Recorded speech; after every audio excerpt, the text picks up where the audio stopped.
Hello बच्चों, हम गृह विज्ञान का पार्ट 2 करने जा रहे हैं।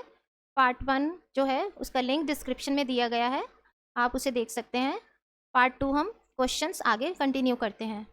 सकारात्मक दृष्टिकोण हमारे दैनिक जीवन को सुधारने के दो तरीके क्या हैं?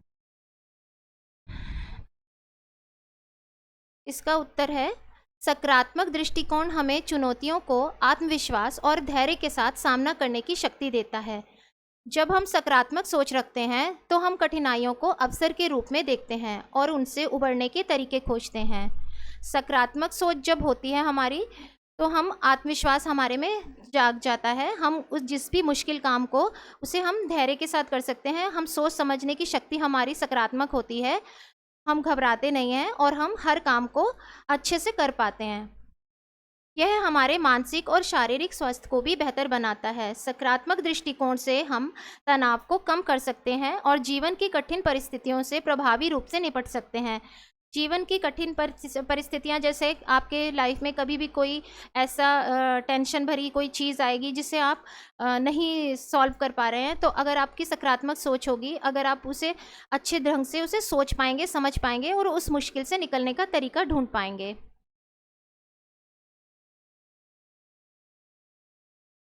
एमआरपी अधिकतम खुदरा मूल्य क्या है? एमआरपी क्या है और यह उपभोक्ताओं के लिए क्यों महत्वपूर्ण है?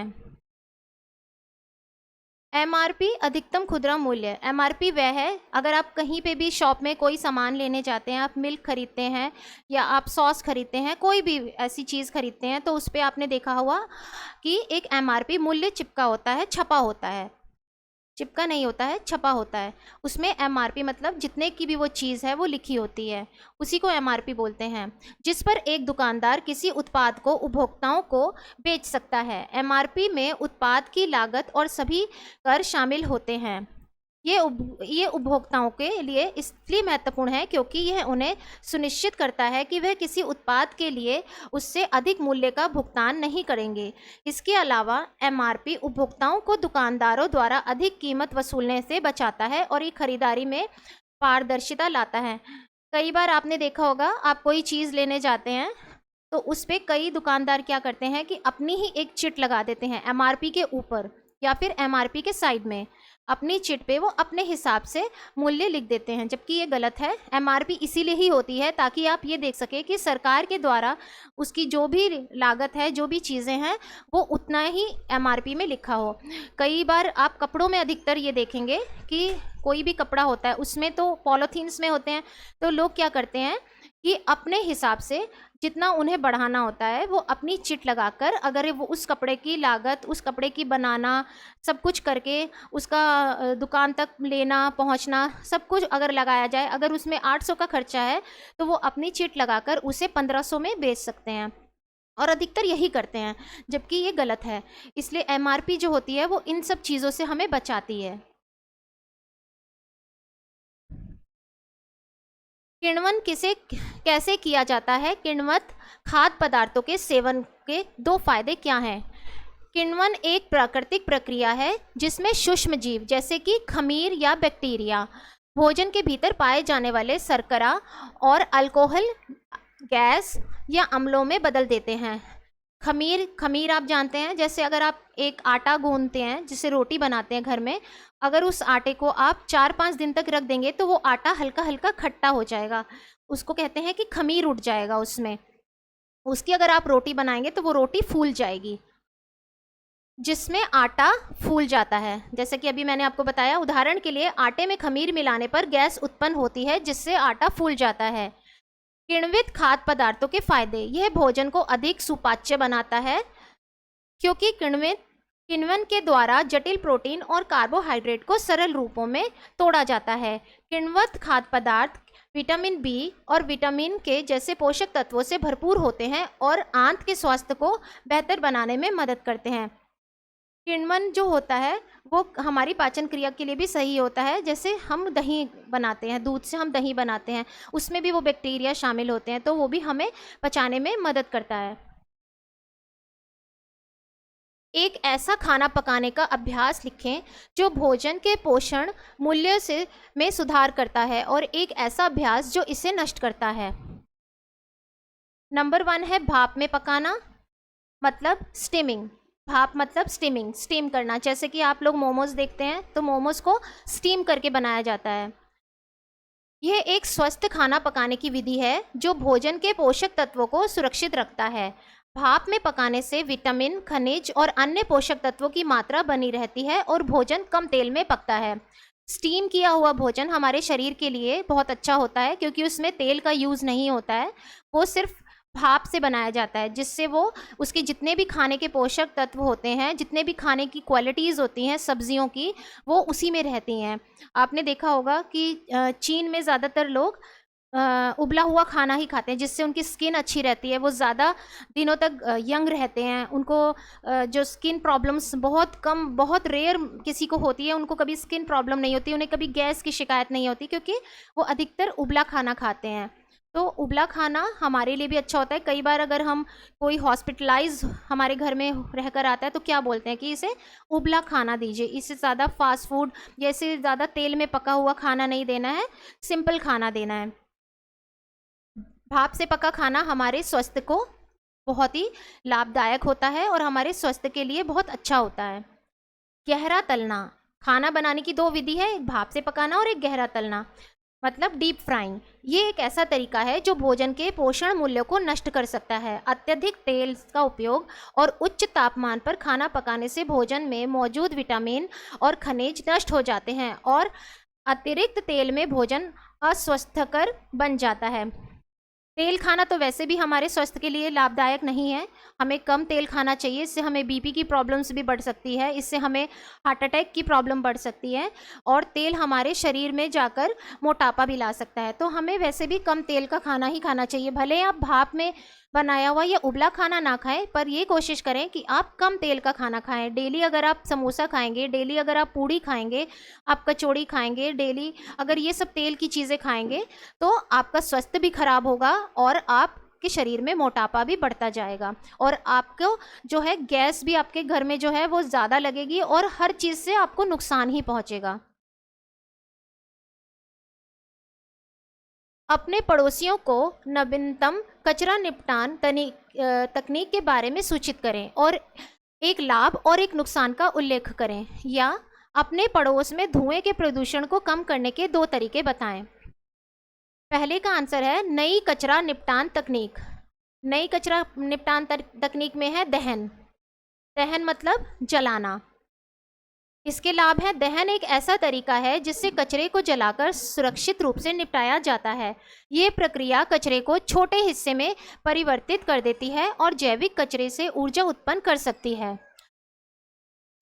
जो कचरा होता है, आपने देखा होगा पहले के लोग बोलते थे, जो गांव वगैरह में रहते हैं, जहाँ पे शहरों में तो कचरा लेने के लिए गाड़ी आ जाती है और एक जगह भी बनी होती है जहाँ लोग जाकर कचरा डाल सकते हैं। पर गांव में जब बहुत ज़्यादा कचरा हो जाता था तो लोग क्या करते थे कि एक गड्ढा खोदते थे मिट्टी का, खूब थोड़ा गहरा गड्ढा, और उसमें कचरा डाल देते थे और उसे जला देते थे। इससे क्या होता था कि कचरा इधर उधर नहीं फैलता था, बीमारियां नहीं होती थी और उसका निपटान आसानी से हो जाता था। इसके नुकसान क्या हैं? दहन प्रक्रिया महंगी होती है क्योंकि इसमें ईंधन की आवश्यकता होती है। इसके अलावा यह वायु प्रदूषण को भी बढ़ा सकती है यदि सही तरीके से प्रबंधन ना किया जाए। नुकसान तब होगा, दहन करने का मतलब है जलाना। अगर आप कूड़े को ऐसे ही बाहर रखेंगे, बाहर आपने एकत्रित कर दिया पूरे गांव का या आधे गांव का कूड़ा और उसे आपने जला दिया, तो उससे क्या होगा? उससे जगह जगह प्रदूषण फैल जाएगा। उसका कूड़े का गंदा धुआं हर किसी के घर के अंदर जाएगा, खाने की चीज़ों में जाएगा, हर किसी के सांस लेने के साथ साथ उसके शरीर में जाएगा। तो उससे नुकसान है, प्रदूषण हो जाएगा, धुआं हो जाएगा। उससे क्या होगा कि सबके शरीर को भी नुकसान होगा और घर में रखी चीज़ों को भी नुकसान होगा और इधर उधर पूरी गंदगी फैल जाएगी, धुएं की गंदगी।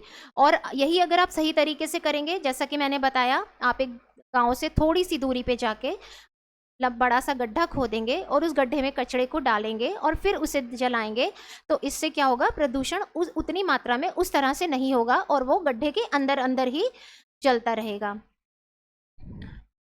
धुएं के प्रदूषण को कम करने के तरीके। धुआं रहित ईंधन जैसे एलपीजी, बायोगैस, इलेक्ट्रिक चूल्हे का उपयोग करें। स्वच्छ ऊर्जा स्रोतों का उपयोग करें जैसे सौर ऊर्जा और पवन ऊर्जा। साथ ही वाहनों का कि नियमित रूप से सही रख रखाव करें ताकि उनका धुआं न्यूनतम हो। ये इसका आंसर है जो मैंने बोला था। अपने पड़ोस में धुएं के प्रदूषण को कम करने के दो तरीके क्या हैं? धुआं रहित ईंधन जलाएं, जैसे एलपीजी जलाएं, बायोगैस उसको यूज़ करें, तो इससे धुआं नहीं होगा। अगर आप अंगीठी जलाएंगे तो उसमें धुआं ही धुआं होगा। स्वच्छ ऊर्जा स्रोतों का उपयोग करें, जैसे सौर ऊर्जा और पवन ऊर्जा। पवन ऊर्जा आपने देखा होगा गाँव में कहीं पर किसी शहर में भी थोड़ी दूरी पे जाके एक बहुत बड़ा सा खंभा होता है, उस पर एक बहुत बड़ा सा पंखा होता है और वो ऐसी जगह पे होता है जहाँ पे हवा की मात्रा बहुत ज़्यादा होती है, उसी को पवन ऊर्जा कहते हैं। महंगे कपड़ों से दाग हटाने के लिए रसायनों का उपयोग करते समय आप कौन से 4 सावधानियां बरतेंगे? दाग को तुरंत हटाने का प्रयास करें क्योंकि ताजे दाग आसानी से हट जाते हैं। सही और उपयुक्त रसायन का चयन करें जो कपड़े को नुकसान ना पहुंचाए। रसायन का उपयोग करने से पहले इसे कपड़े के छुपे हुए हिस्से को पर टेस्ट करें ताकि ये सुनिश्चित हो सके कि कपड़े को नुकसान नहीं पहुंच रहा। अगर आप किसी भी चीज़ से या थिनर से या किसी भी चीज़ से आप कपड़े पे लगे दाग को हटा रहे हैं, घर में कोशिश कर रहे हैं, तो आप क्या करेंगे? आप डायरेक्ट उस कपड़े के दाग के ऊपर उस चीज़ को नहीं लगा सकते क्योंकि आप नहीं जानते हैं कि वो दाग हटेगा या नहीं, या उससे कहीं और ज़्यादा फैल तो नहीं जाएगा, या कहीं और नुकसान कपड़े को तो नहीं पहुँचेगा। तो आपको क्या करना चाहिए कि उस कपड़े के पीछे की तरफ से उल्टी साइड से थोड़ा सा लगाकर पहले देखें कि कपड़े का दाग हट रहा है, कपड़े को कुछ नुकसान तो नहीं पहुंच रहा। उसके बाद ही आप ये ट्रीटमेंट कंटिन्यू करेंगे।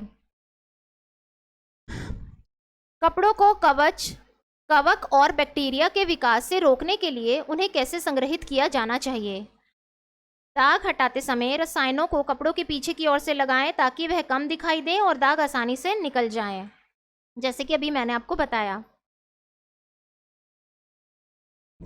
दाग हटाते समय रसायन को कपड़ों के पीछे की ओर से करना चाहिए और कपड़ों को पूरी तरह से सूखने के बाद ही संग्रहित करें। गीले कपड़े कवक और बैक्टीरिया के विकास को बढ़ावा देते हैं, इसलिए उन्हें धूप में या ताज़ी हवा में पूरी तरह से सुखा लें।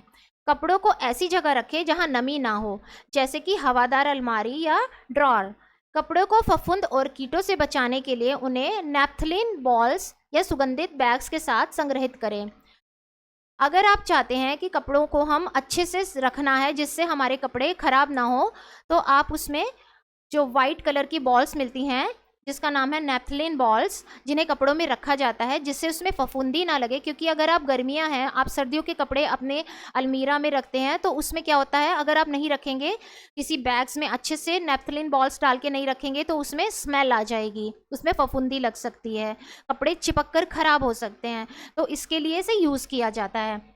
हवादार अलमारी, कई लोग कपड़ों को एक बेड के उसमें रख देते हैं। जैसे कि कहा जाता है कि अगर आपकी कॉस्टली महंगी साड़ियां हैं, ड्रेसेस हैं, जो ऐसे कपड़ों की है जो बहुत मुलायम और बहुत महंगा कपड़ा है, तो उसे आपको हमेशा एक पॉलीथीन में पैक करके अलमीरा में या ड्रॉर्स में रखना चाहिए, ना कि आपको बेड के अंदर या किसी ऐसे ही गठरी में बांध कर नहीं रखना चाहिए जिससे उसे हवा ही ना लग सके।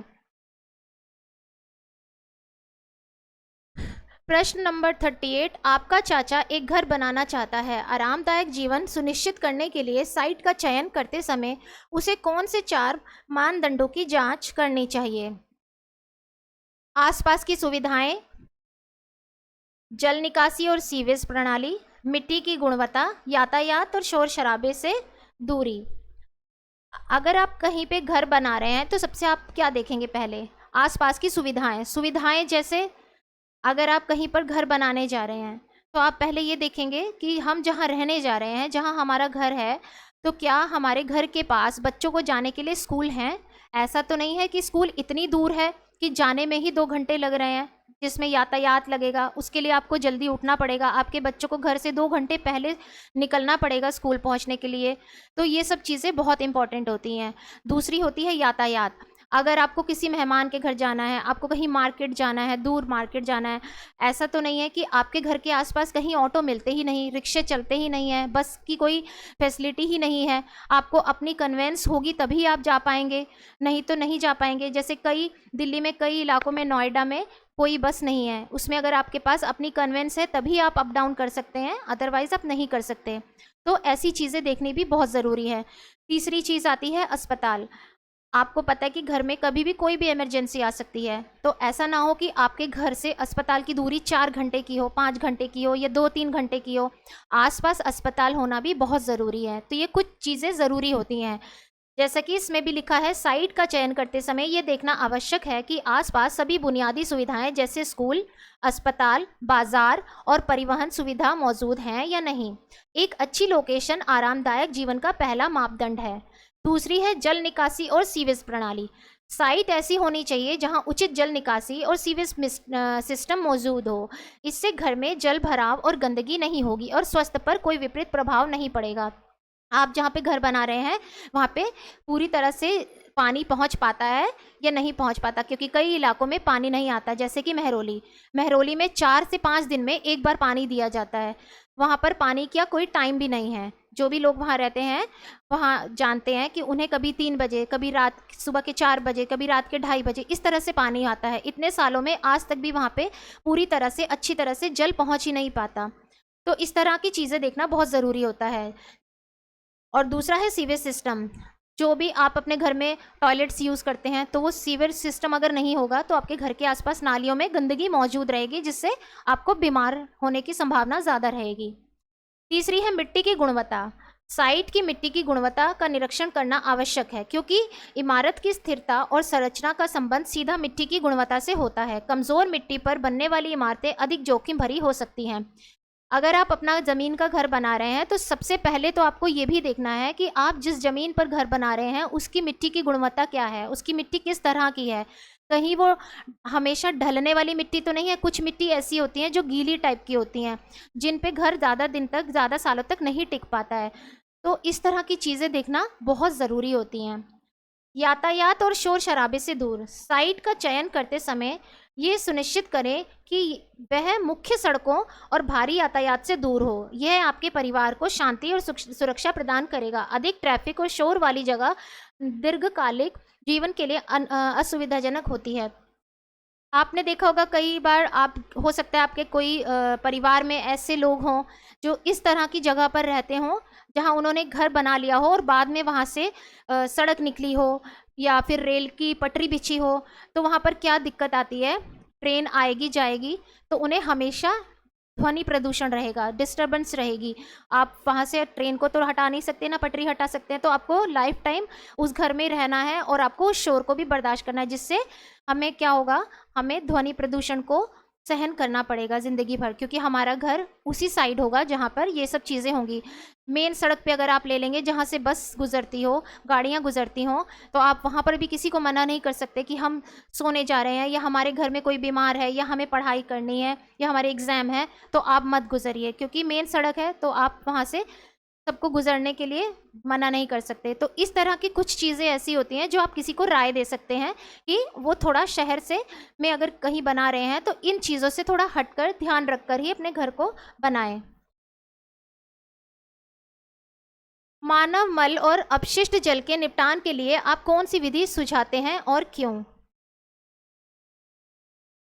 मानव मल और अपशिष्ट जल के निपटान के लिए सेप्टिक टैंक प्रणाली का उपयोग किया जाना चाहिए। सेप्टिक टैंक का परिचय। सेप्टिक टैंक एक ऐसा जल निष्पंदन प्रणाली है जो मानव मल और अन्य तरल अपशिष्ट को एकत्रित करता है और उसे समय समय पर साफ करता है।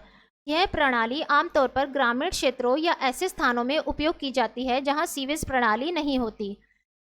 कई जगह ऐसी होती हैं, कई स्थान ऐसे होते हैं जहां पर गटर वगैरह की व्यवस्था नहीं होती, तो वहां पर निस्पंदन प्रणाली सेप्टिक टैंक का यूज़ किया जाता है। स्वास्थ्यकर और पर्यावरण अनुकूल। सेप्टिक टैंक विधि स्वस्थ और सुरक्षित होती है क्योंकि इससे जल स्रोत नहीं होता। इसमें अपशिष्ट जल को फिल्टर करके पर्यावरण में छोड़ा जाता है, जो कि स्वच्छ और सुरक्षित होता है। बीमारियों के प्रसार पर रोक। यह विधि बीमारियों के प्रसार को रोकने में मदद करती है क्योंकि अपशिष्ट को खुली जगह में नहीं छोड़ा जाता। उचित देखभाल और सफाई से ये पर्यावरण में के अनुकूल और दीर्घकालिक समाधान प्रदान करती है। सेप्टिक टैंक जो होता है वो गंदगी को साफ करके उसको स्वच्छ करके ही छोड़ा जाता है, जिससे घरों में गंदगी ना फैले या बाजार में या बाहर सड़क पे गंदगी ना फैले। प्रत्येक परिवार का खर्च करने का तरीका अद्वितीय होता है। किसी परिवार की खर्च योजना को प्रभावित करने वाले 4 कारकों का विश्लेषण करें, जिसमें एक है आय का स्तर, दूसरा है परिवार का आकार, तीसरा है उम्र और स्वास्थ्य, चौथा है निवास स्थान। आय का स्तर क्या है? आय का स्तर है परिवार की आय सीधे तौर पर खर्च योजना को प्रभावित करती है। आय मतलब जो परिवार में जो भी कमाने जाते हैं उनका जो पैसा होता है। उच्च आय वाले परिवार अधिक खर्च कर सकते हैं, जबकि निम्न आय वाले परिवार अपनी ज़रूरतों को सीमित बजट में पूरा करने की कोशिश करते हैं। आय बढ़ने पर परिवार विलासिता की वस्तुओं पर अधिक खर्च कर सकते हैं, जबकि कम आय वाले परिवार केवल आवश्यकताओं पर ध्यान देते हैं। ये तो बहुत कॉमन सी बात है कि जिसकी भी सैलरी ज़्यादा होगी तो वो अपने घर खर्च का अलग निकाल के और बाकी की जो घूमने फिरने की ज़रूरतों पर भी खर्चा कर सकते हैं। लेकिन जिसकी आय कम होगी, जिसका खर्चा जिसको जो कम कमाता होगा, तो वो पहले ये सोचेगा कि पहले मैं अपने घर का खर्च निकालूं। घर का खर्चा करने के बाद राशन पानी, बिजली का बिल, पानी का बिल और ये सब करने के बाद वो कुछ पैसे जो बचेंगे उसे वो सेफ्टी के तौर पे रखेगा, जो इमरजेंसी में काम आएंगे। वो और कोई फालतू खर्च नहीं कर सकता। परिवार का आकार, परिवार के में सदस्यों की संख्या जितनी अधिक होगी, खर्चा उतना ही अधिक होगा। बड़े परिवारों में भोजन, कपड़े, शिक्षा और स्वास्थ्य पर अधिक खर्चा होता है। छोटे परिवारों में खर्च नियंत्रित रहता है और अधिक बचत की जा सकती है। बड़ा परिवार होगा, अगर एक परिवार में 8-9 जने हैं तो खाने के सामान ज़्यादा आएगा। कभी किसी का स्वास्थ्य भी खराब हो सकता है, खांसी, जुकाम, बुखार, तो उसमें भी खर्चा होगा। कपड़े भी अधिक लगेंगे। अगर एक घर में 8 जने हैं जिसमें से 4 बच्चे हैं जो स्कूल जाते हैं, तो उनकी पढ़ाई पर भी खर्चा होगा। तो इस तरह से बड़े परिवार में खर्चा अधिक होता है और वही छोटे परिवार में खर्चा काफ़ी कम मात्रा में होता है। उम्र और स्वास्थ्य, परिवार के सदस्यों की उम्र और स्वास्थ्य भी खर्च योजना को प्रभावित करते हैं। बच्चों की शिक्षा और बुजुर्गों की चिकित्सा पर अधिक खर्च होता है। इसके अलावा स्वास्थ्य समस्याओं पर अप्रत्याशित खर्चा हो सकता है, जिससे खर्च योजना पर अतिरिक्त दबाव पड़ता है। परिवार में अगर बुजुर्ग लोग ज़्यादा हैं तो उस परिवार में खर्चा ज़्यादा होगा, क्योंकि जब एक इंसान एजिड होता है, जब कोई किसी के घर में बुजुर्ग इंसान होते हैं तो उनके साथ बीमारियां भी लगती रहती हैं। उन्हें बच्चों की तरह छोटी छोटी चीज़ों से प्रॉब्लम होनी शुरू होती है, खांसी, ज़ुकाम, वो जल्दी थक जाते हैं, वो ज़्यादा काम नहीं कर पाते हैं, या उनके साथ इसी तरह की चीज़ें चलती रहती हैं। ये आम बात है। तो बुज़ुर्गों के ऊपर भी खर्चा होता है, दवाइयों पे, उनकी चीज़ों पे। और वहीं बच्चे अगर ज़्यादा होंगे तो बच्चों के कपड़े हैं, उनके स्कूल की पढ़ाई है, तो इस तरह से छोटी छोटी चीज़ें लेके खर्चा बढ़ जाता है। निवास स्थान, परिवार का निवास स्थान खर्चों को प्रभावित करता है। शहरी क्षेत्रों में रहने की लागत अधिक होती है, जिससे घर का किराया, शिक्षा और चिकित्सा सेवाएं महंगी हो सकती हैं। ग्रामीण या छोटे कस्बों में इन खर्चों की तुलना में कम लागत होती है, जिससे खर्च नियंत्रित रहता है। निवास स्थान मतलब आपके रहने की जगह। अगर कोई परिवार शहर में रहता है, दिल्ली में या मुंबई में, तो वहाँ का खर्चा उनका बहुत अधिक होगा, क्योंकि वो शहर के हिसाब से वहाँ पर खर्चा चलेगा। वहाँ पे आने जाने की चीज़ें ले लीजिए, या खाने पीने की चीज़ों में भी काफ़ी फ़र्क पड़ता है। और यही अगर कोई ग्रामीण मतलब गांव में रहता है या छोटे कस्बे में, छोटे से शहर में रहता है, तो वहाँ पे जो है वो खर्चा कम होता है, क्योंकि वहाँ पर जो यातायात के साधन है उनकी किराया भी कम होता है और खाने पीने की चीज़ों की भी कम लागत होती है। प्रश्न 40। श्री शर्मा एक शिक्षक हैं। वह अपनी पत्नी और 2 स्कूल जाने वाले बच्चों के साथ किराए के मकान में रहते हैं। उन 4 वस्तुओं या सेवाओं की सूची बनाने में उनकी सहायता करें जिन पर उनकी आय खर्च होगी। इसके उत्तर में पहला क्या है? भोजन। भोजन सबसे पहला ज़रूरत है, जिंदा रहने के लिए भोजन की आवश्यकता है। श्री शर्मा की आय का एक बड़ा हिस्सा उनके परिवार के भोजन पर खर्च होगा। घर के सदस्यों की संख्या के अनुसार उन्हें दैनिक भोजन, ताजे फल, सब्जियां और अन्य खाद्य पदार्थों की खरीदारी पर नियमित रूप से खर्च करना होगा। दूसरा है आवास, मतलब किराया, रहने की जगह। चूंकि वह किराए के मकान में रहते हैं, उन्हें हर महीने किराया चुकाना होगा। यह उनका नियमित और प्रमुख खर्च होगा। किराए के साथ साथ उन्हें घर की रख रखाव और मरम्मत पर भी खर्च करना पड़ सकता है। तीसरा है बच्चों की शिक्षा। 2 स्कूल जाने वाले बच्चों के होने के कारण श्री शर्मा की आय का एक हिस्सा बच्चों की स्कूल की फीस, किताबें, स्टेशनरी और स्कूल यूनिफॉर्म पर खर्च होगा। इसके अलावा उन्हें ट्यूशन या अन्य शैक्षणिक गतिविधियों पर भी खर्चा करना पड़ सकता है। चौथा है स्वास्थ्य और चिकित्सा। स्वास्थ्य संबंधी खर्चों में चिकित्सा देखभाल, दवाइयाँ, डॉक्टर की फीस और अन्य स्वास्थ्य सेवाओं का खर्चा शामिल होगा। बीमारियों के समय चिकित्सा सेवाओं पर अतिरिक्त खर्च हो सकता है। आपके दादा 1 महीने के लिए आपके साथ रहने आए हैं। उनकी सामाजिक और भावनात्मक आवश्यकताओं को पूरा करने के लिए 4 सुझाव दें। 41 का आंसर है उनके साथ समय बिताना। समय बिताने में आपको पता है, अगर आपके घर में आपके दादा दादी आते हैं, अगर वो बुजुर्ग हैं, तो आपको क्या करना चाहिए, उनसे बात करनी चाहिए, उनके साथ बैठकर उन्हें समय देना चाहिए, ना कि उन्हें अकेले कमरे में छोड़ देना चाहिए। आपके दादा की सामाजिक और भावनात्मक ज़रूरतों को पूरा करने के लिए सबसे अच्छा तरीका ये है कि आप उनके साथ समय बिताएं, उनसे रोज़ाना बातचीत करें, उनके अनुभवों और कहानियों को सुनें। इससे वह खुद को परिवार का हिस्सा महसूस करेंगे और अकेलापन नहीं महसूस करेंगे। उनकी शारीरिक ज़रूरतों का ख्याल रखना। दादाजी की शारीरिक देखभाल भी बहुत महत्वपूर्ण है। उनकी दैनिक आवश्यकताओं का ख्याल रखना, जैसे कि समय पर खाना, दवाइयाँ और आराम। उन्हें किसी काम में सहायता की ज़रूरत हो तो उनकी मदद करें। तीसरा है सामाजिक गतिविधियों में शामिल करें। आपके दादा को परिवार के अन्य सदस्यों के साथ सामाजिक गतिविधियों में शामिल करें, जैसे कि घर में होने वाले छोटे कार्यक्रम या त्योहारों के दौरान। इससे उन्हें परिवार के साथ जुड़े रहने का अनुभव होगा।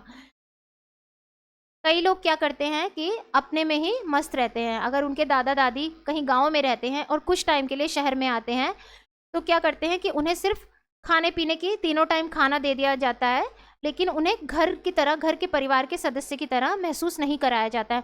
वो अपने कमरे में अकेले बैठे रहते हैं, अपना काम खुद करते रहते हैं, पर उनको बातचीत करने के लिए किसी को ढूंढते हैं, लेकिन उनके पास कोई नहीं आता। लेकिन ये चीज़ें गलत हैं। अगर आपके दादा दादी कुछ समय के लिए आपके पास आए हैं या आपके साथ हमेशा भी रहते हैं, तो कुछ वक्त निकाल कर आप उनसे बातें करिए, उनके पुराने ज़माने की बातें सुनिए, कहानियाँ सुनिए। उनसे पूछिए कि वो जब छोटे थे तो क्या करते थे, क्या क्या चीज़ें उन्होंने देखी, अपनी जो भी आपकी ऐसी कोई चीज़ें हों जिन्हें आप बताना चाहते हो, डिस्कस करना चाहते हो, पूछना चाहते हो, तो इस तरह की बातें करिए। उनका ध्यान रखिए कि उन्हें किस चीज़ की ज़रूरत है। कहीं ऐसा तो नहीं कि किसी ऐसी चीज़ की ज़रूरत है जो घर में नहीं है, जिसे आप उन्हें लाकर उनकी हेल्प कर सकते हैं। तो इस तरह की चीज़ें आप कर सकते हैं।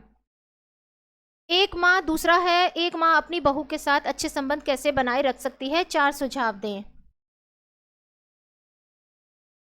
पहला है इसमें बहू के काम की सराहना करना, मतलब कि बहू जो भी काम करती है घर में, उसको सराहना करना, उसकी तारीफ करना। माँ को अपनी बहू के द्वारा किए गए कामों की सराहना करनी चाहिए। इससे बहू को अपने काम का महत्व महसूस होगा और वह परिवार में खुश महसूस करेगी। दूसरा है सहयोग और समर्थन देना। माँ को अपनी बहू को घर के कामों में सहयोग देना चाहिए और जब भी ज़रूरत हो उसकी मदद करनी चाहिए। इससे बहू को भी लगेगा कि वह अकेली नहीं है और उसे सहयोग मिल रहा है। तीसरा है विचारों का सम्मान करना। माँ को बहू के विचारों और सुझावों का सम्मान करना चाहिए। जबकि परिवार के महत्वपूर्ण निर्णय लिए जाएं तो बहू को भी उसमें शामिल करें और उसकी राय का महत्व दें। चौथा है व्यक्तिगत स्वतंत्रता देना। बहू को उसकी व्यक्तिगत जगह और स्वतंत्रता देने से रिश्तों में संतुलन बना रहता है। उसे अपने फैसले खुद लेने की आज़ादी होनी चाहिए ताकि वह परिवार में खुद को सहज महसूस करे।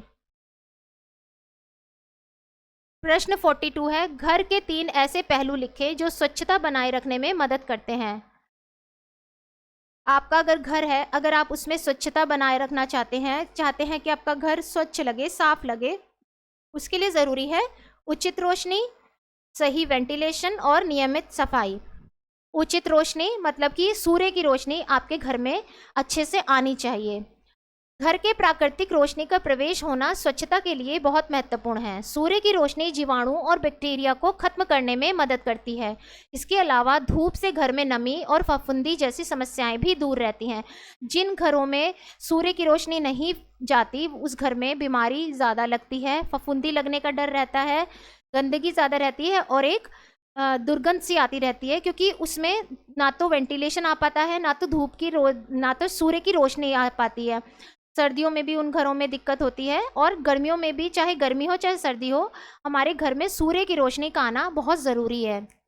सही वेंटिलेशन मतलब हवादार स्थान, घर में हवा का सही ढंग से प्रवाह होना आवश्यक है।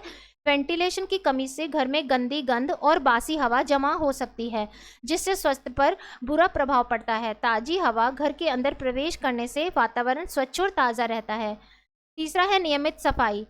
स्वच्छता बनाए रखने के लिए घर की नियमित सफाई बहुत महत्वपूर्ण है। धूल, मिट्टी, कीट और फफूंदी को दूर रखने के लिए रोजाना फर्श, खिड़कियों, बाथरूम और रसोई की सफाई करना आवश्यक है। ये घर के सभी कोनों को कीटाणु रहित और स्वच्छ बनाए रखता है। 43 प्रश्न है, डीप फ्राई और शैलो फ्राई के बीच दो अंतर लिखें। प्रत्येक विधि से बना एक व्यंजन का नाम बताएं।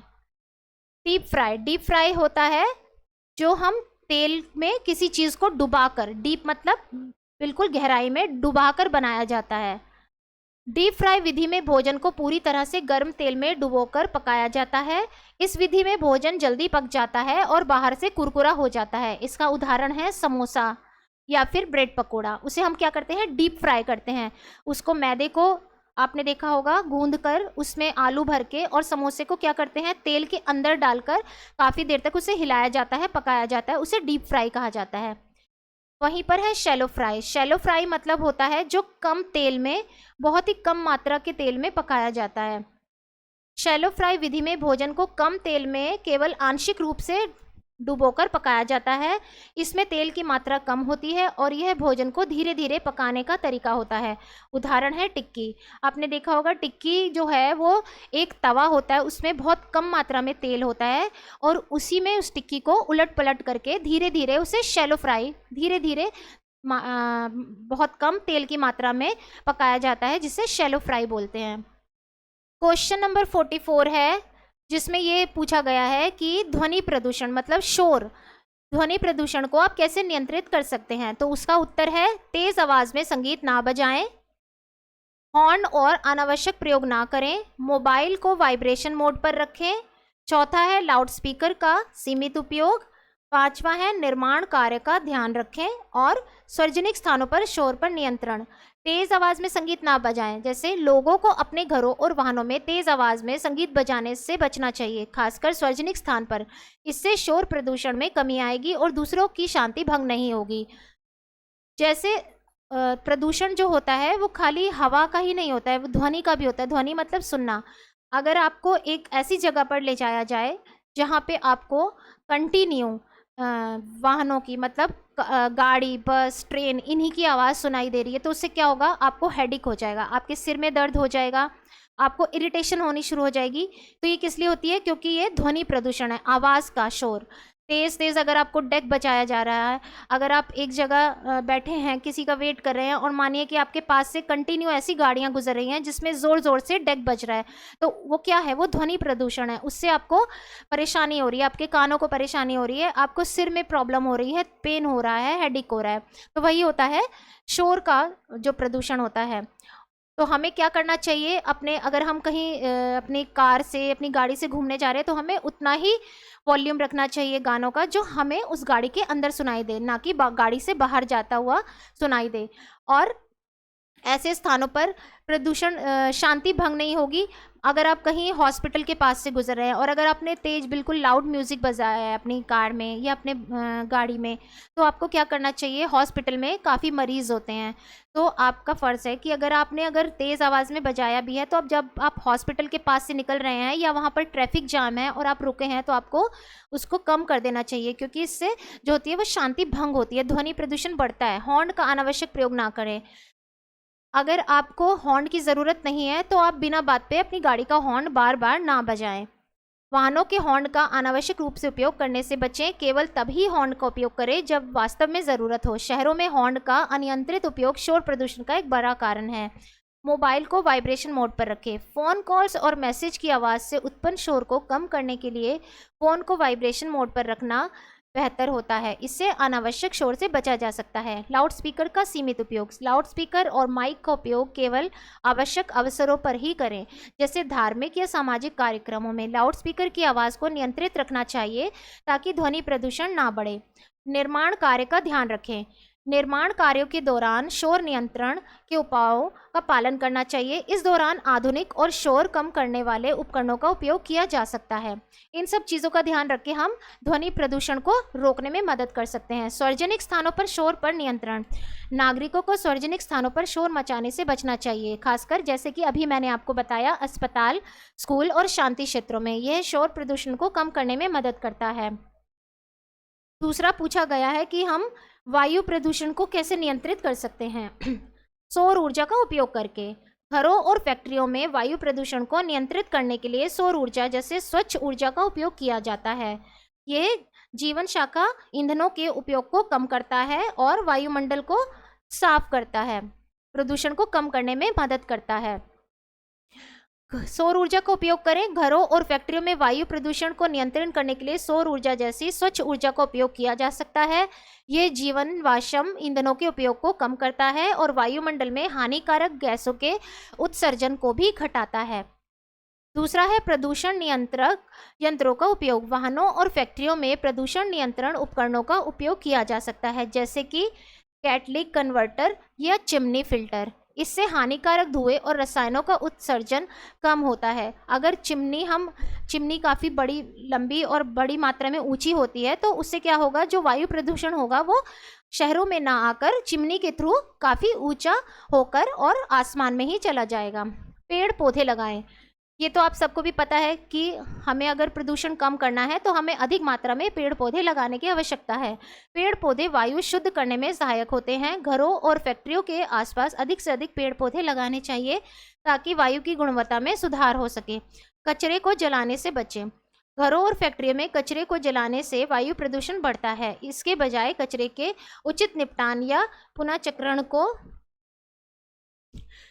पुनःचक्रण तक वायु की गुणवत्ता में सुधार हो सके। कचरे को जलाने से बचें। कचरे को घरों और फैक्ट्रियों में कचरे को जलाने से वायु प्रदूषण बढ़ता है। इसके बजाय कचरे के उचित निपटान या पुनर्चक्रण का विकल्प चुनें ताकि वायुमंडल में धुएं और जहरीली गैसों का उत्सर्जन कम हो। हानिकारक गैसों का उपचार करें। फैक्ट्रियों में रसायन बनाने या उपयोग करने से उत्पन्न होने वाली हानिकारक गैसों का पहले उचित उपचार किया जाना चाहिए। इससे वे गैस वायुमंडल में जाने से पहले शुद्ध हो जाती है। वाहनों का सही रखरखाव। वाहनों की नियमित सर्विसिंग और रखरखाव करना चाहिए ताकि वे ठीक से काम करें और कम धुआं छोड़े। पुरानी और धुआं छोड़ने वाली गाड़ियों का इस्तेमाल कम करना चाहिए। कई बार आपने सड़क पर देखा होगा कुछ गाड़ियां चलती हैं ऐसी जिनमें काला धुआं निकलता है। जैसे ही वो चलती रहती है निरंतर उनमें काला धुआं आता है, तो उसमें क्या प्रॉब्लम होती है, उन्हें सर्विसिंग करवानी चाहिए।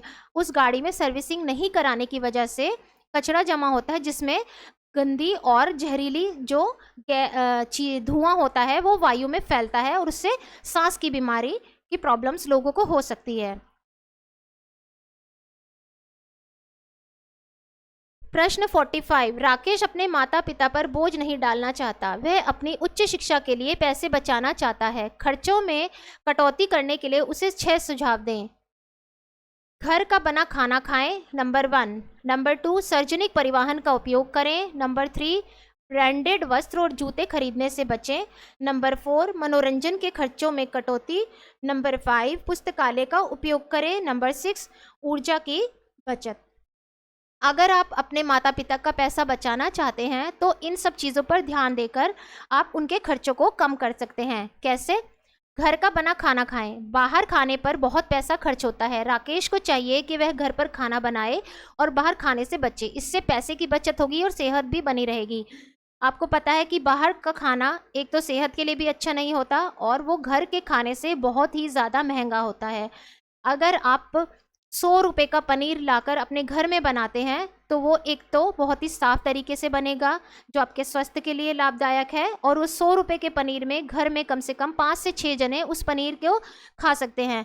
यही अगर आप बाहर से पनीर लेकर 6 जनों के पनीर खाने की व्यवस्था करने जाएंगे तो आपका कम से कम इसमें 700 से 800 का खर्चा आएगा, क्योंकि 6 से 7 जन कोई भी पर्सन आपके घर में है तो आपको क्या करना होगा, कम से कम 3 प्लेट पनीर लेना होगा, जो इसमें कि एक प्लेट का ही खर्चा 250 से 300 होगा।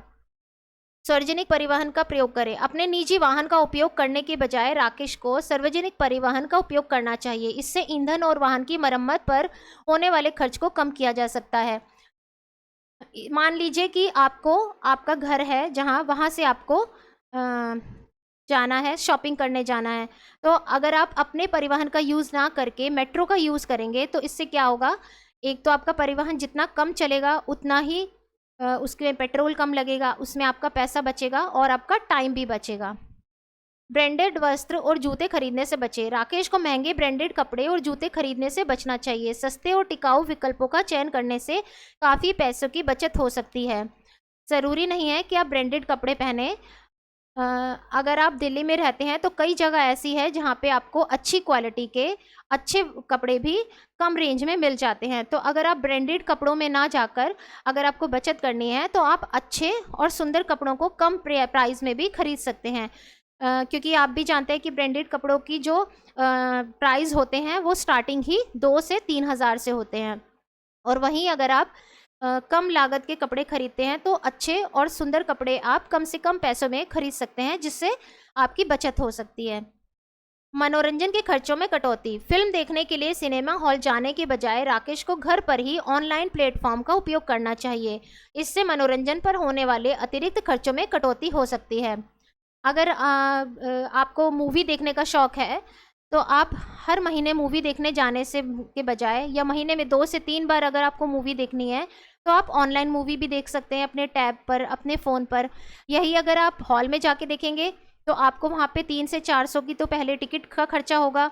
आप वहाँ जाएंगे, आपका किराया लगेगा, और वहाँ जाने के बाद जो भी आप खाने पीने का सामान लेंगे तो तकरीबन आपका 1,500 से 2,000 का खर्चा हो जाएगा। यही आप घर में बैठकर अपना मनोरंजन भी पूरा कर सकते हैं और अपने पैसों को भी बचा सकते हैं। पुस्तकालय का उपयोग करें।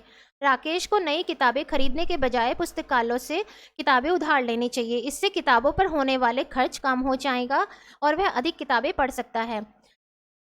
पुस्तकालय में आपको पता है लाइब्रेरी से आप जाकर बुक्स ले सकते हैं, जिसमें आपको कम पैसा लगेगा, और या फिर फ्री में मिल जाएगा, पैसा भी नहीं लगेगा, और आपको कम खर्चे में ही आपकी किताबें आप पढ़ सकते हैं, अपनी स्टडी कर सकते हैं, या जो भी आप कहानी की किताबें पढ़ना चाहें तो उसमें आपके पैसे आप बचा सकते हैं। ऊर्जा की बचत। राकेश को घर पर बिजली और पानी का उपयोग सोच समझकर करना चाहिए। अनावश्यक लाइट और उपकरण बंद रखें, इससे बिजली के बिल में कटौती हो सकती है। ऊर्जा की बचत जैसे कि आप लाइट, फैंस, आप अगर आपको ज़रूरत नहीं है तो आप सभी कमरों की लाइट और फ़ैन ऑन ना करके जिस भी रूम में आप बैठे हैं, जहाँ पे भी आप काम कर रहे हैं, आप वहीं पर लाइट जलाइए, वहीं पर आप फ़ैन चलाइए। बाकी अन्य जो भी कमरे हैं आपके, उनके लाइट और फ़ैन आप बंद रखिए। तो इससे क्या होगा, आप उसको ऊर्जा को, लाइट को बचा सकेंगे। इससे आपका बिल कम आएगा और आपके घर का पैसा जो है वो बचत की तरफ जाएगा। दूसरा है आय का सही अनुमान। सबसे पहले यह ज़रूरी है कि आप अपनी आय का सटीक अनुमान लगाएं। यह सुनिश्चित करें कि आपके आय का स्रोत क्या है और आप कितना कमाते हैं। आय के सही अनुमान से आप अपने बजट को बेहतर तरीकों से प्रबंधित कर सकते हैं। आप अगर जितना भी एक महीने की आपकी इनकम है, आपको क्या पहले तो एक लिस्ट बनानी चाहिए कि आप एक महीने में कितना कमाते हैं। जितना आप कमाते हैं उसको आपको देखना चाहिए, अनुमान लगाना चाहिए कि आपका बजट क्या है, एक महीने में आप कितना खर्च कर देते हैं और कितना बचा सकते हैं। खर्चों का सही अनुमान। बजट बनाते समय सभी प्रकार के खर्चों का सही अनुमान लगाएं। दैनिक खर्चों से लेकर मासिक और वार्षिक खर्चों तक सभी को ध्यान में रखें, जैसे घर का किराया, बच्चों की फीस, बिजली का बिल, भोजन आदि। इससे आपके खर्चों पर बेहतर नियंत्रण रहेगा। अगर आप पहले से ही एक बजट बना के रखेंगे आपके एक बजट बनाने से आपको यह जो आपको एक नुकसान हो सकता है उससे आप अपने आप को बचा सकते हैं, क्योंकि आपको पहले से ही अनुमान लगा चुके होंगे कि मेरी जो इनकम है, मेरा कितना किराया है। आप किराए को अलग रख के, राशन पानी को, स्कूल की जो भी फीस है उसको आप एक अलग से रख कर, और फिर जो बचे हुए पैसे को आप एमरजेंसी के लिए बचत कर सकते हैं, जिसमें आपको नियंत्रण रखने की ज़रूरत है। और इससे आपको पता चलेगा कि इन चीज़ों को मैंने साइड कर दिया है, अब मेरे पास इतने पैसे बचे हैं जिनसे मैंने बाकी की ज़रूरतों को पूरा करना है। बजट में लचीलापन। एक अच्छे बजट में लचीलापन होना चाहिए ताकि अनपेक्षित खर्चों की भी समायोजित किया जा सके। अप्रत्याशित खर्चे जैसे बीमारी, यात्रा या अन्य आपात स्थिति के लिए भी कुछ धन बचा कर रखें। जैसे कि मैंने अभी बताया कि आपको बजट बनाने के साथ साथ इस चीज़ के लिए भी पैसा साइड में रखना चाहिए जो इमरजेंसी के लिए होता है। जैसे अचानक से कहीं आपको जाना पड़ जाए, जैसे आपके परिवार में कोई बीमार हो गया या आपको कहीं पर अपने काम के ही लिए किसी जगह आपको पहुंचना है, तो जाने में आने में खर्चा होगा, जो भी वाहनों का खर्चा, ट्रेन से या प्लेन से या बस से, तो उसका किराया लगता है आने जाने का। तो उन खर्चों के लिए भी आपके पास पैसा एक अलग जुड़ा रहना चाहिए जो अचानक से हमारी ज़रूरतें आ जाती हैं।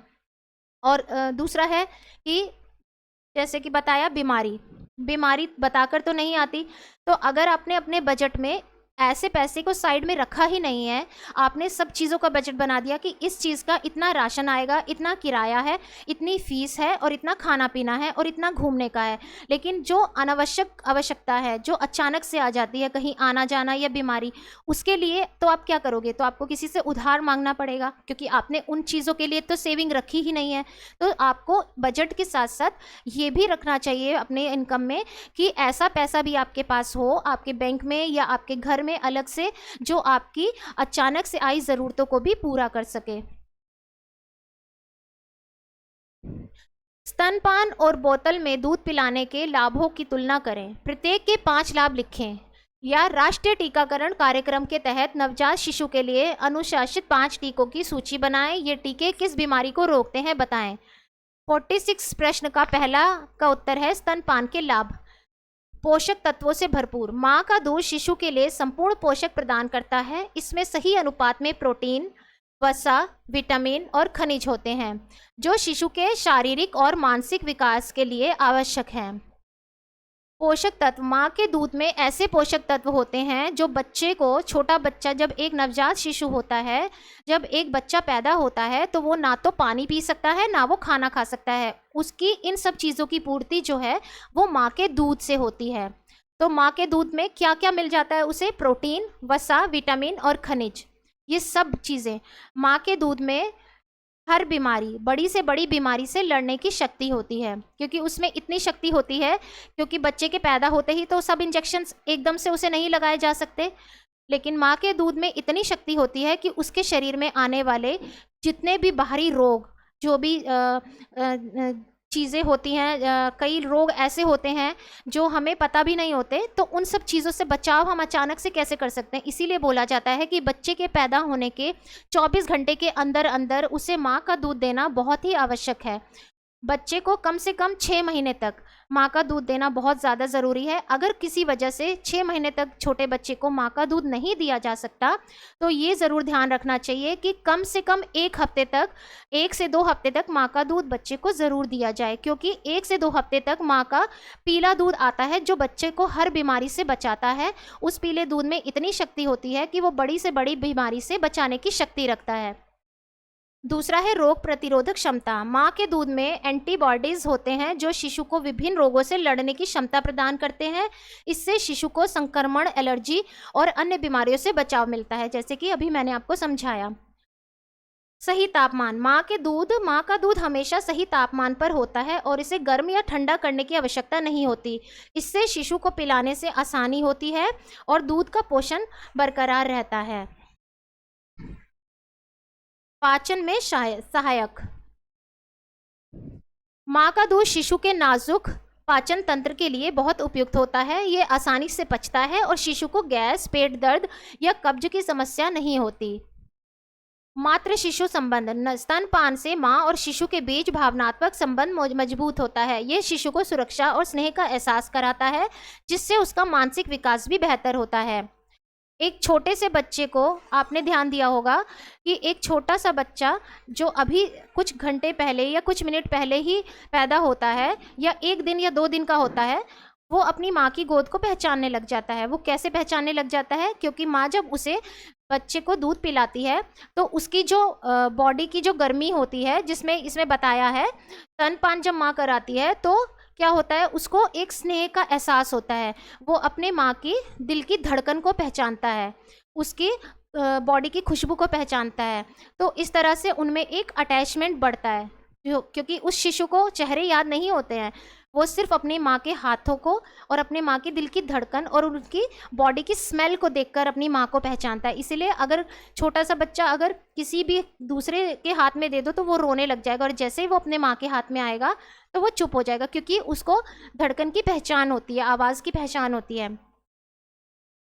इसीलिए कहा जाता है कि स्तनपान से माँ और शिशु के बीच भावनात्मक संबंध मजबूत होता है, इसलिए भी स्तनपान जरूरी है। बोतल से दूध पिलाने के लाभ, तो उसका है, पहला है संतुलित पोषण। बोतल का दूध आवश्यकता अनुसार पोषक तत्वों से संतुलित होता है। इसमें विटामिन और मिनरल्स की सही मात्रा मिलाई जाती है, जिससे शिशु को सभी आवश्यक पोषक तत्व मिलते हैं। सुविधाजनक, बोतल से दूध पिलाने में क्या सुविधा होती है? हमें बोतल से दूध पिलाना तब सुविधाजनक होता है जब माँ उपलब्ध नहीं होती। शिशु को कोई भी दूध पिला सकता है, चाहे वह माँ हो या परिवार का कोई और सदस्य, किसी भी समय उपलब्ध। बोतल का दूध जो होता है वो कभी भी उपलब्ध हो सकता है। कहीं भी हम मार्केट जा रहे हो तो हम वहाँ पर, या ट्रेन में है, बस में है, कार में है, तो हम वहाँ पर भी आराम से पिला सकते हैं। बोतल से दूध पिलाने में माँ पर निर्भरता कम होती है। फॉर्मूला दूध कभी भी और कहीं भी तैयार किया जा सकता है, जिससे शिशु की भूख तुरंत शांत की जा सकती है। सही माप, बोतल के दूध की मात्रा मापी जा सकती है, जिससे यह पता चलता है कि शिशु कितना दूध पी रहा है। इससे शिशु के पोषण स्तर को ट्रैक करना आसान हो जाता है।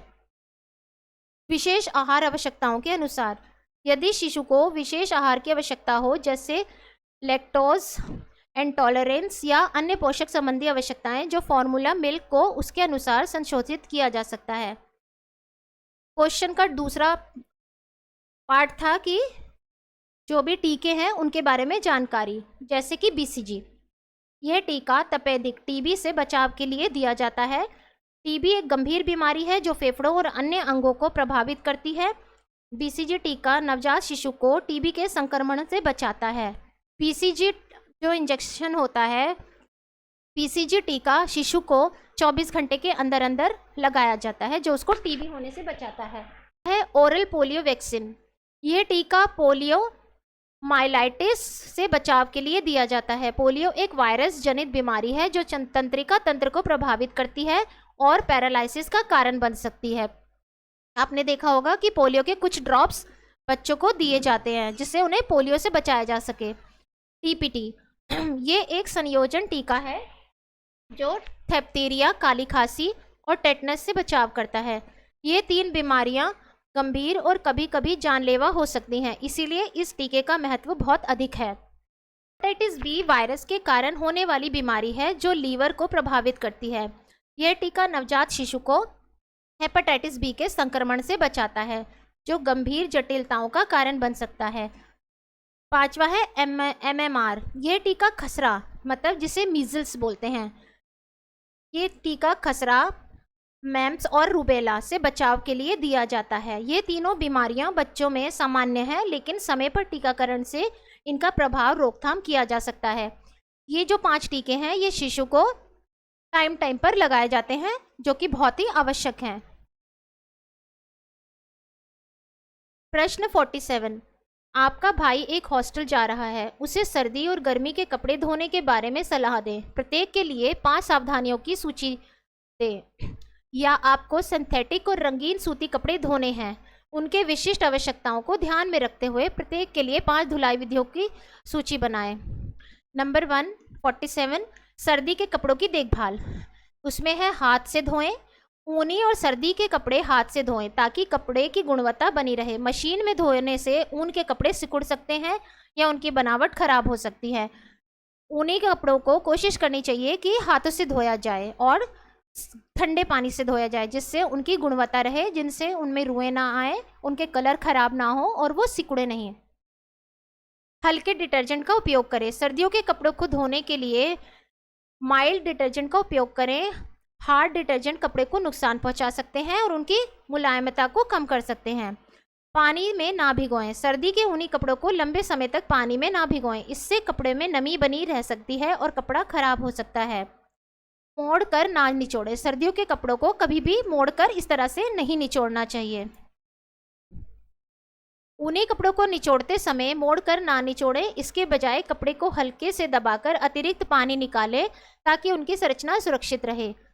धूप में ना सुखाएं। सर्दी के कपड़े सीधी धूप में ना सुखाएं, इन्हें छाया में और समतल सतह पर सुखाएं ताकि उनकी बनावट और आकार सुरक्षित रहे। कई बार आपने देखा होगा कि सर्दियों के कुछ स्वेटर्स या टॉप या सूट्स ऐसे होते हैं जो धोने के बाद आप धूप में डायरेक्ट सुखा देते हैं, उसके बाद वो अचानक से खुले खुले से या लंबे से दिखते हैं क्योंकि वो उनकी बनावट खराब हो जाती है। गर्मी के कपड़ों की देखभाल। गर्म पानी में धोएं। गर्मी के कपड़े विशेषकर सूती गर्म पानी में धोएं ताकि गंदगी और बैक्टीरिया पूरी तरह से निकल जाए। हल्के डिटर्जेंट का प्रयोग करें। गर्मी के कपड़ों के लिए हल्के डिटर्जेंट का प्रयोग करें जिससे कपड़े लंबे समय तक टिके रहें, उनका रंग ना निकले। तेज धूप में ना सुखाएं। गर्मी के कपड़ों को धूप में सुखाएं। गर्मी के कपड़ों को तेज धूप में सुखाएं। गर्मी के कपड़ों को धूप में सुखाएं ताकि बैक्टीरिया नष्ट हो जाए और कपड़े जल्दी सूखें। धूप में सुखाने से कपड़ों में ताजगी बनी रहती है।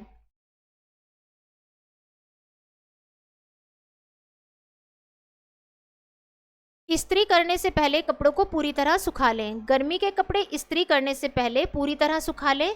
हल्के गीले कपड़ों पर इस्त्री करने से कपड़ों की गुणवत्ता खराब हो सकती है। रंगीन कपड़ों को अलग धोएं। गर्मियों के रंगीन कपड़ों को अलग अलग धोएं ताकि उनका रंग एक दूसरे पर ना लगे और कपड़ों की गुणवत्ता बनी रहे। उत्तर 47 का सेकंड पार्ट है सिंथेटिक कपड़ों की धोने की विधि। उसका है पहला, हल्के गर्म पानी में धोएं। सिंथेटिक कपड़ों को हल्के गर्म पानी में धोना चाहिए ताकि उनकी बनावट खराब ना हो और वे ज़्यादा सिकुड़े नहीं। हाथ से धोएं। अगर संभव हो सिंथेटिक कपड़ों को हाथ से धोना बेहतर होता है। मशीन में धोने से कपड़ों की बनावट पर प्रभाव पड़ सकता है। नंबर 3, बहुत कम मात्रा में डिटर्जेंट का प्रयोग करें। सिंथेटिक कपड़ों पर कम मात्रा में डिटर्जेंट का प्रयोग करें क्योंकि यह कपड़ों में फंस सकता है और उनकी गुणवत्ता को प्रभावित कर सकता है। धोने के बाद अच्छी तरह से धोएं। सिंथेटिक कपड़ों को धोने के बाद पूरी तरह से धो लें ताकि डिटर्जेंट के अवशेष ना रह जाएं, इससे कपड़े लंबे समय तक टिकाऊ रहेंगे।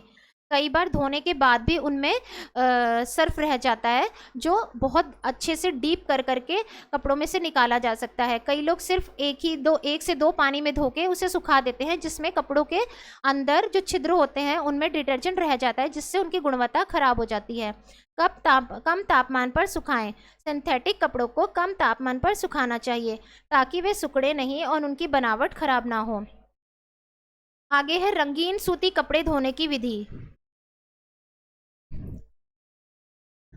रंगीन सूती कपड़े धोने की विधि में है ठंडे पानी से धोएं। हल्के डिटर्जेंट का उपयोग करें। रंग छोड़ने वाले कपड़ों को अलग धोएं। छाया में सुखाएं। हल्के गीले कपड़ों को इस्त्री करें। रंगीन सूती कपड़ों को ठंडे पानी में धोएं ताकि उनका रंग ना निकले और वह लंबे समय तक बने रहें। हल्के डिटर्जेंट का प्रयोग मतलब हार्ड सर्फ को यूज़ ना करके हल्के और थोड़े सर्फ को यूज़ करें। रंगीन कपड़ों के लिए हल्के डिटर्जेंट का उपयोग करें जो कपड़े की रंगत और गुणवत्ता को सुरक्षित रखें। रंग छोड़ने वाले कपड़ों को अलग धोएं। ऐसे कपड़े जो रंग छोड़ सकते हैं उन्हें अन्य कपड़ों से अलग धोएं ताकि अन्य कपड़ों पर रंग ना चढ़े। छाया में सुखाएं। रंगीन सूती कपड़ों को सीधे धूप में सुखाने से बचें क्योंकि धूप में उनका रंग फीका पड़ सकता है। उन्हें छाया में सुखाएं। हल्के गीले कपड़ों को इस्त्री करें। रंगीन सूती कपड़ों को हल्के गीले होने पर ही इस्त्री करें, इससे कपड़ों पर इस्त्री अच्छी तरह से होगी और उनकी गुणवत्ता बनी रहेगी।